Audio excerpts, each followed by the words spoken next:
Student, आज हम पढ़ेंगे sexual reproduction in flowering plant. ये 12th का फर्स्ट चैप्टर है, sexual reproduction in flowering plant. तो हम पहले चैप्टर को देख लेते हैं। चैप्टर क्या कहते हैं? चैप्टर में सबसे पहले लास्ट में देखते हैं हम प्लांट्स लिखा हुआ है। प्लांट्स क्या होते हैं? अगर प्लांट्स के बारे में हम पता करें तो प्लांट्स क्या होते हैं? प्लांट्स ऐसे ऑर्गेनिज्म जो अपना फूड अपने आप बना लेते हो। अब अपने आप कैसे बनाएंगे? फोटोसिंथेसिस द्वारा।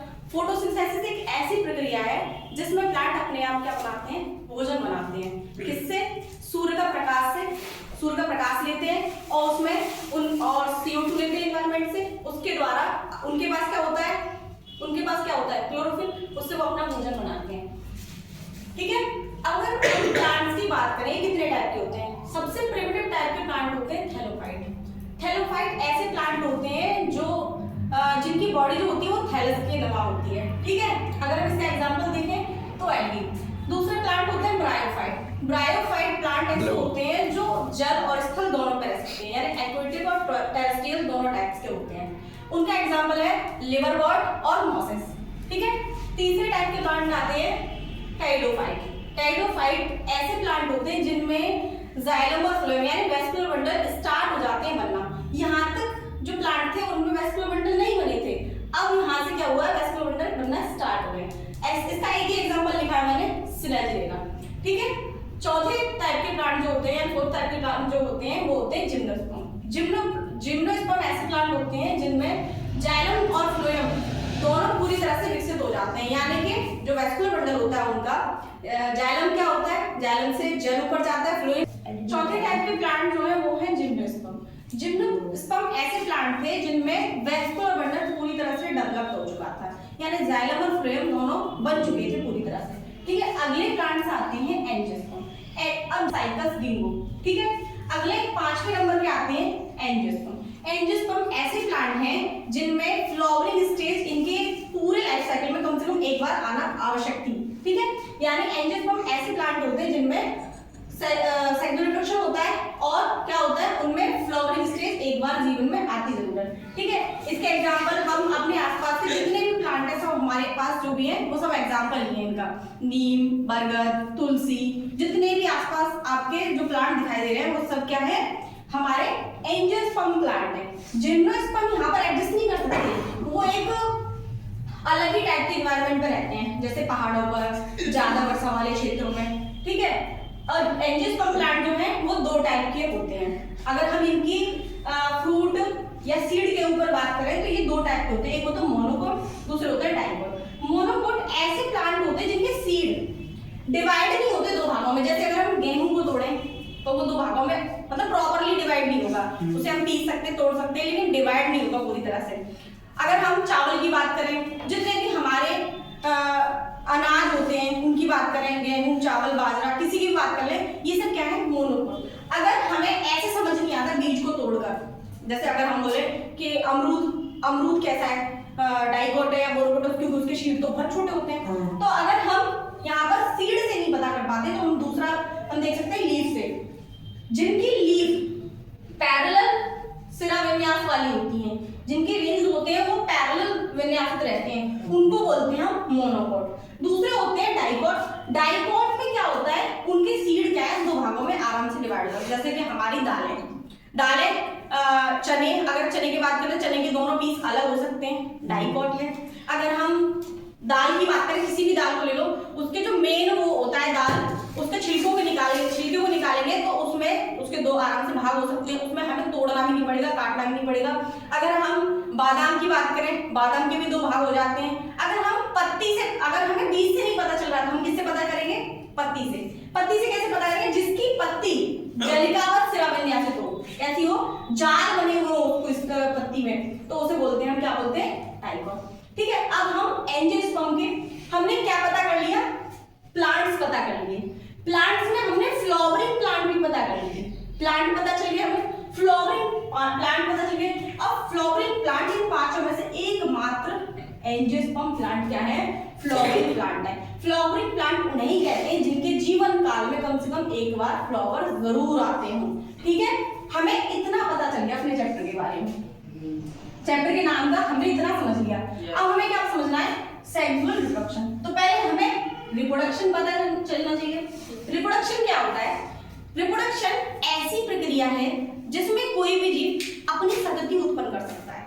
क्या कर सकता है? अपनी संतति उत्पन्न कर सकता है। अगर वो कैसे करेगा, वो रिप्रोडक्शन किस टाइप का करेगा और मतलब कैसे संतति उत्पन्न करेगा, वो डिपेंड करता है कि वो सेक्सुअल। अब आते हैं हम सेक्सुअल रिप्रोडक्शन। हमने सेक्सुअल रिप्रोडक्शन की समझ लिया। अब पता करते हैं कि प्लांट में सेक्सुअल रिप्रोडक्शन कहाँ होता है, किससे होता है। तो सबसे पहले हमें प्लांट के बारे में ये पता करना है कि प्लांट आता कैसे, कहाँ से उसकी ग्रोथ होती है, कैसे बनता है। तो सबसे पहले हम लेते हैं एक सीड। चलो मैं आपको एक सीड देती हूँ, जाओ अपने अपने घर में लगा दो और सीड को जाके पानी दो। सबके घर में, हमारे पास 4-5 लोग हैं, 4-5 लोग अपने घर जाएंगे, 5 लोग जाके अपने सीड लगाएंगे घर में। उसके बाद उसमें पानी देंगे। पानी देने के बाद 2 से 3 दिन बाद वो ग्रो करेगा। एक उसके नीचे की तरफ ग्रोथ होगी, एक ऊपर की तरफ ग्रोथ होगी। जो नीचे की तरफ ग्रोथ होगी उसे हम क्या बोलेंगे? रूट बोलेंगे, ठीक है ना। और जो ऊपर की तरफ ग्रोथ होगी उसे हम शूट बोलेंगे। जो शूट होगी आगे और भी बढ़ेगी तो आगे ऐसी संरचना बनाएगी। जो रूट होगी वो नीचे की तरफ संरचना बनाएगी। जो रूट होगी उसमें एक मेन रूट होगी जिसमें से बहुत सारी छोटी छोटी रूट निकल के जा रही होंगी, ठीक है। और उन रूट में से भी बहुत सारी रूट निकल रही होंगी, जैसे कि हम यहाँ पे निकाल सकते हैं, यहाँ पर और भी रूट निकल रही होंगी, ठीक है। तो जो मेन रूट होगी उसको हम क्या बोलेंगे? Primary root. और जो सेकंड रूट होगी जो इस वाली मेन रूट से निकल रही होगी उसे बोलेंगे सेकेंडरी रूट। और इन रूट से जो निकल रही होगी, इन सेकेंडरी रूट से जो रूट निकल रही होगी उन्हें बोलेंगे हम टर्सरी रूट। और जो मेन रूट होगी जिसे हम रूट हेयर बोलते हैं, जहां से पानी एब्जॉर्ब करता है प्लांट कहां से एब्जॉर्ब करता है? मूल रोमों से, यानी कि रूट हेयर से पानी एब्जॉर्ब करता है, ठीक है। तो जो रूट होती है, रूट के जो हेयर होते हैं यहाँ से पानी एब्जॉर्ब करते हैं, इधर से पानी एब्जॉर्ब करते हैं और ऊपर की तरफ जाइलम के थ्रू ऊपर लेके जाते हैं। इनमें एक ससंजन बल लगता है, ठीक है। इसे बोलते हैं हम रूट हेयर। अब इस पूरे को मिलाकर हम क्या बोलते हैं? इसको बोलते हैं रूट सिस्टम। क्या बोलते हैं? Root system.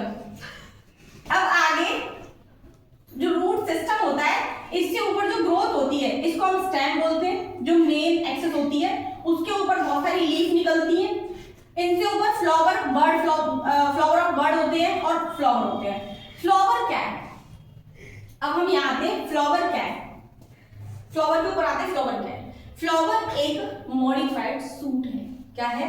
फ्लावर एक मॉडिफाइड सूट है। ये यहाँ से सूट ही तो निकली थी, शूट ने आगे जाके मॉडिफाई करके लीफ बनाई, लीफ आगे जाके शूट ने ही क्या बनाया? बर्ड बनाई, बर्ड से क्या बने? फ्लावर बनी। फ्लावर क्या है? एक मॉडिफाइड शूट है। अब इस पूरे प्लांट में से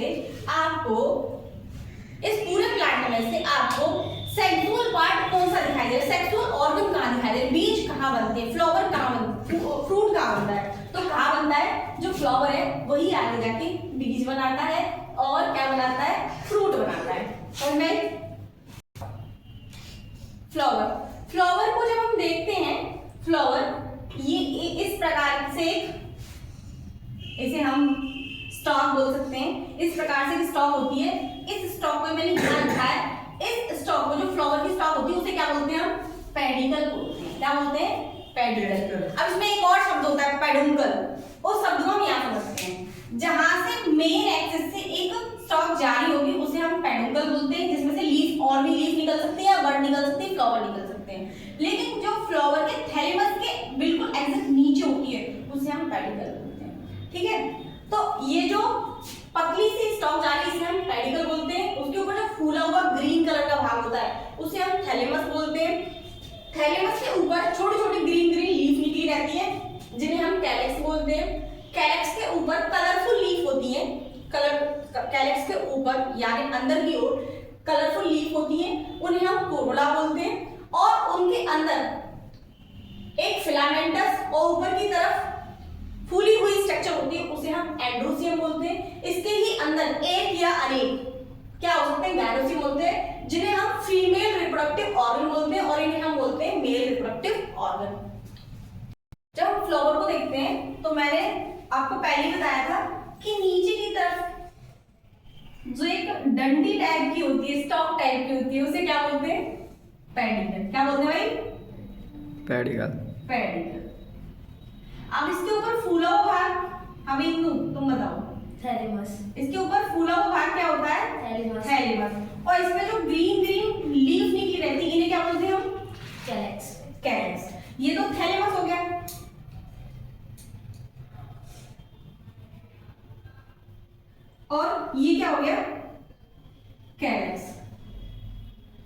मुझे इनके कम से कम दो दो काम बताओ, यानी दो दो फंक्शन बताओ इनके। पेडिकल का पहला फंक्शन क्या है? पेडिकल का पहला फंक्शन है ये जोड़े रखता है, कनेक्ट रखता है। किसको? किससे? फ्लावर को मेन स्टॉक से, यानी मेन एक्सिस से फ्लावर को कनेक्ट रखता है। दूसरा क्या है? ये थोड़ा बहुत फोटोसिंथेसिस भी करता होगा भाई। जब ये ग्रीन कलर का है तो फोटोसिंथेसिस तो इसका करने का काम है।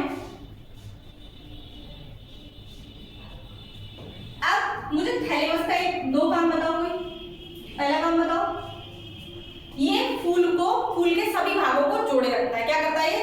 फूल के सभी भागों को जोड़े रखता है, यानी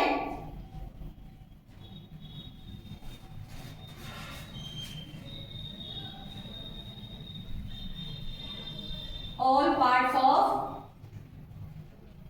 फ्लावर। अब क्या क्या पार्ट्स आते हैं ऊपर हम देखेंगे। इसमें जो ये जो थैलेमस है, दूसरा क्या काम करता होगा?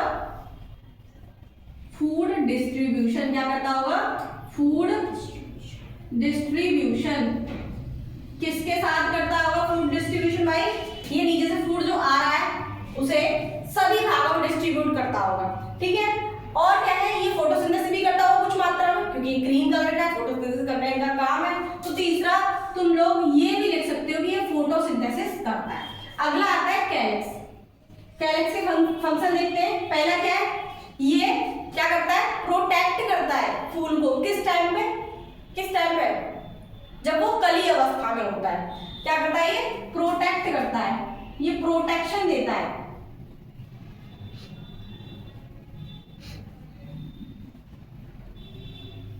प्रोटेक्शन देता है। दूसरा फोटोसिंथेसिस करता होगा। फोटोसिंथेसिस तो इनका काम है, फोटोसिंथेसिस करता होगा। अब इसके ऊपर कुछ कलरफुल लीफ निकली रहती हैं इस तरह से। इनका नाम क्या है? जरा कोई बता सकता है? इनका नाम क्या है? कोरोला। कोरोला। इन्हें हम क्या कहते हैं? कोरोला कहते हैं। इनके फंक्शन, पहला फंक्शन ये अट्रैक्ट करते हैं। क्या करते हैं? अट्रैक्ट करते हैं इंसेक्ट को और अदर एनिमल्स को, ठीक है। दूसरा काम क्या है इनका? फॉर्मेशन करते हैं। किसका? नेक्टर का फॉर्मेशन करते हैं। नेक्टर का फॉर्मेशन। अच्छा मुझे ये बताओ, नेक्टर का फॉर्मेशन क्यों आवश्यक है? जब इनमें पॉलिनेशन होगा, जब इनके जो पॉलिन ग्रेन हैं फीमेल को ढूंढने के लिए जाएंगे। ढूंढने क्या जाएंगे? इनके जो पॉलिन ग्रेन है जब ये मैच्योर हो जाएंगे तब ये अट्रैक्ट करेंगे किसी इंसेक्ट को। क्रॉस पॉलिनेशन में अट्रैक्ट करेंगे किसी इंसेक्ट को। इंसेक्ट यहाँ आएगा, पॉलिन ग्रेन उसकी बॉडी से चिपक जाएंगे और वो उसके थ्रू कहाँ चले जाएंगे? फीमेल गैमेट के पास, यानी फीमेल गैमेटोफाइट के पास, ठीक है। आगे क्या आता है इसमें? कुछ इस टाइप से नीचे की तरफ फिलामेंटस बॉडी, ऊपर की तरफ फूला हुआ भाग, इसे बोलते हैं हम एंथर, इसे बोलते हैं फिलामेंट। क्या बोलते हैं? फिलामेंट। इन दोनों को मिला के बनता है क्या? स्टेमन। क्या बनता है? स्टेमन। स्टेमन, अगर स्टेमन एक से ज्यादा हो, स्टेमन एक से ज्यादा हो तो उसे बोलते हैं हम क्या? एंड्रोसियम। क्या बोलते हैं? एंड्रोसियम। जो एंड्रोसियम होता है वही फूल में मेल पार्ट होता है। क्या होता है? मेल पार्ट या मेल ऑर्गन होता है, ठीक है। अगला आते हैं हम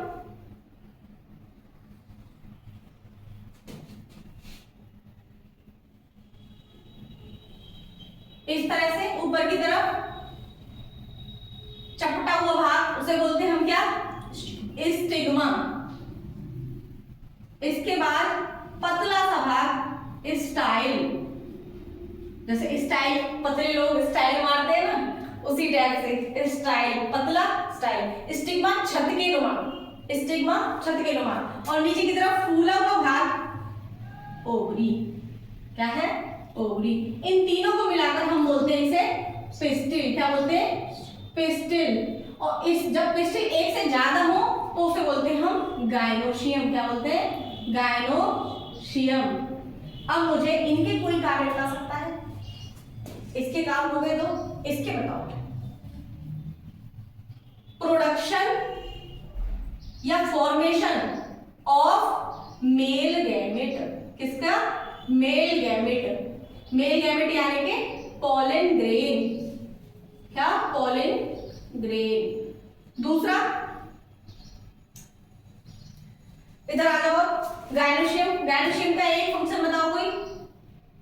फॉर्मेशन या प्रोडक्शन ऑफ